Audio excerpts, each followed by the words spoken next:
these kids, they don't fear nothing no more. They don't fear anything. Like they will talk to you crazy, and it's like But there are reasons, though, right? I, t- There and I, yeah, I yeah, totally agree, and I totally agree. I agree with you as far as what's not taught and all the flaws come out. So I totally agree with you. I'm not off base with you on that.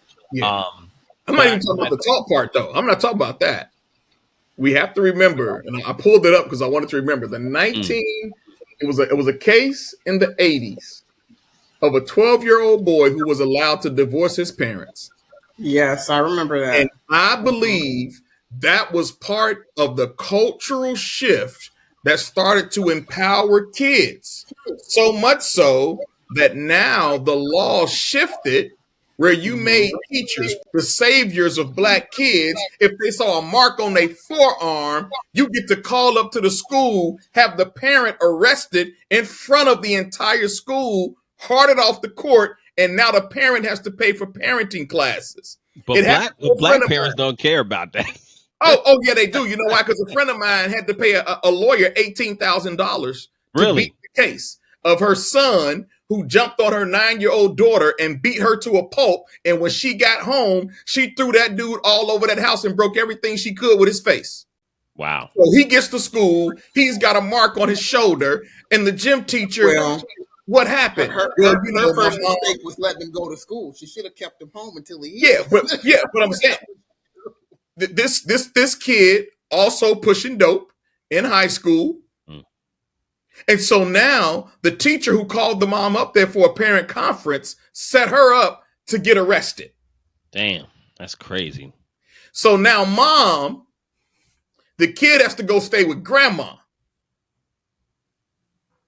And so now because he's not with her, what do you think he's doing at school more now?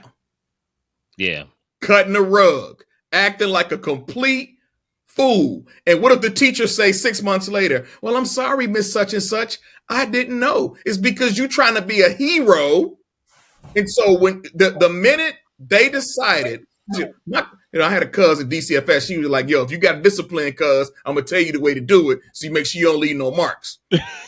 I'm a, Right. and she was like, if you go this route, let me teach you how to do this, because she was like, I got 4 kids, I'm tearing them all up every opportunity I get when they out of line, But still, but you got to look at the Marked in the right court spot. system that decided to now tell black parents, you don't know. Again, we talked about the case with my brother, right? You don't know how to raise your child. So you got the courts now where you got teachers trying to rescue a little black kid who's in a bad home and the parents don't have any tools to operate. Baby, just because you grew up in Southern California and now you teaching in Chicago, you think you are the best parent.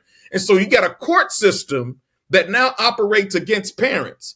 Because depending on if you got a federal job and you get arrested, your job goes bye-bye forever. So now you got a parent who's already in a single parent home who now doesn't even have a job to take care of her family, that throws the entire parenting cycle out of whack. So Mm, you got that wayward kid, that wayward son, or that wayward daughter who now they're going to try to look and find peace somewhere. And sometimes that peace comes from the streets or it comes from another man, another it just comes from influences all around you. The thing that's worse now is now you got parents who discipline their kids and upload it to social media. right. That is crazy. Yeah. Well, That. So that's now just you're that's just some perpetuating. Go ahead, foolishness y'all. right there.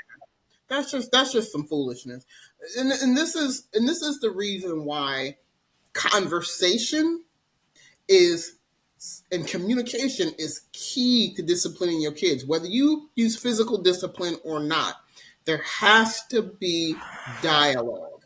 There has to be healthy communication.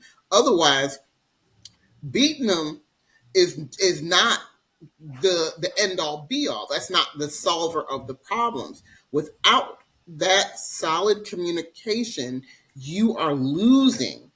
And that is one of the reasons why, and it's not just because I'm a licensed professional counselor, it's the fact that if you in any situation, right? Most people know that psychological control is a whole lot stronger than physical hold. This is where Stockholm syndrome comes in. This is the reason why some people who are in situations where they've been trafficked, kidnapped, all situations, they might have the opportunity to leave, but they don't because that psychological hold is a lot stronger. And I feel like with our children, there has to be a psychological component to where they are conditioned to understand what behaviors are acceptable and unacceptable. And that comes from dialogue. It does not come only from the physical, because if you have the physical and nothing else, all they're learning is aggression. They're learning anger. And then they take that to outside the home, and that's how they've learned to deal with other people who have angered them. They learn to deal with other people to get what they want, to get them in line. All I got to do is hit you because that's what mommy does to get me to comply. Like you said, when you're disciplining, a conversation must take place, right? Yes. Mm-hmm. And I was 100% agree. Every time I've had to yell or whatever other form of discipline to my children, they understand why this is happening. Mm-hmm. And Mm-hmm. even, but I also, the other thing I always do after I show my anger and or express my frustration and or disappointment, etc., I conclude with, I am like this because I love you. You know I love you.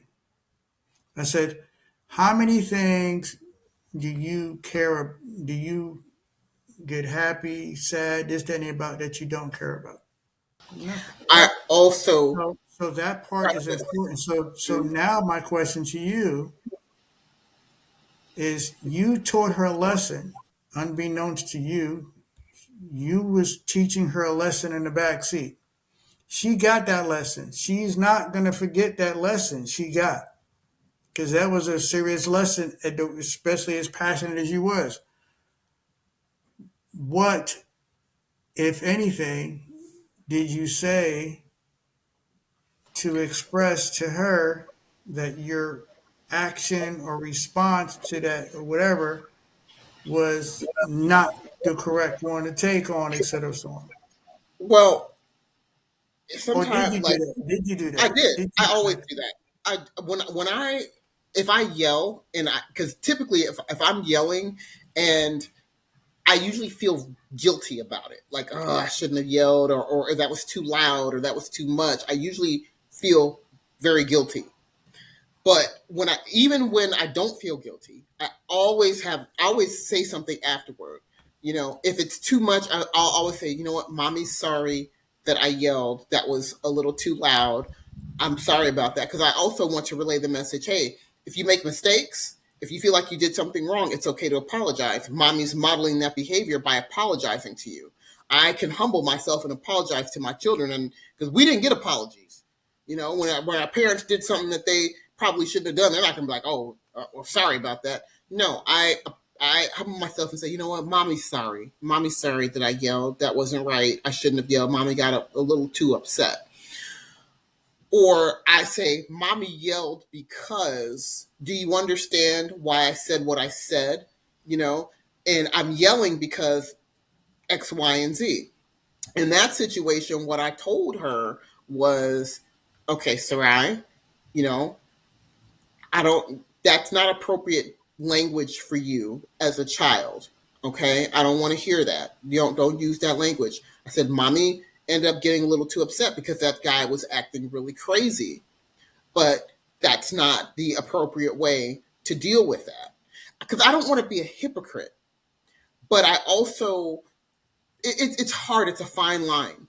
In the moment, I try to explain it the best way that I can in a way that she can understand it without sounding like I don't know what I'm talking about or I'm just making up some shit as I go along or being a hypocrite. It's difficult too because we are dealing with our own emotions at the time, and I feel like thank God I've gotten better at handling my emotions in the moment and catching myself a whole lot quicker. Like, okay, you know what?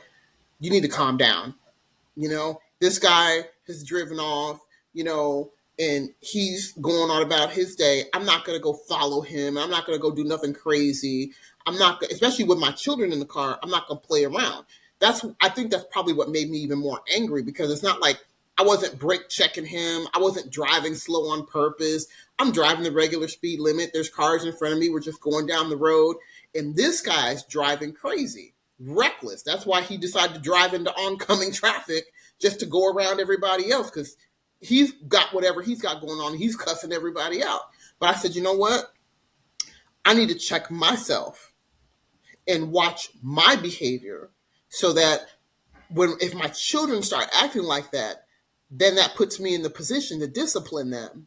And then if I do something, if I discipline them for doing the same thing I did, then I lose leverage there. I lose credibility. And that, I feel like, is a whole lot more important than anything else, is that when you're disciplining your children, I feel like you have to have credibility in what you're saying and in what you're doing. Because when your children start to lose confidence in you, then they're not going to follow your directives anyway. They may just be like, okay, yes, and be compliant in the moment, just so you'll stop, so you'll go away. But then the important stuff is not going to resonate with them.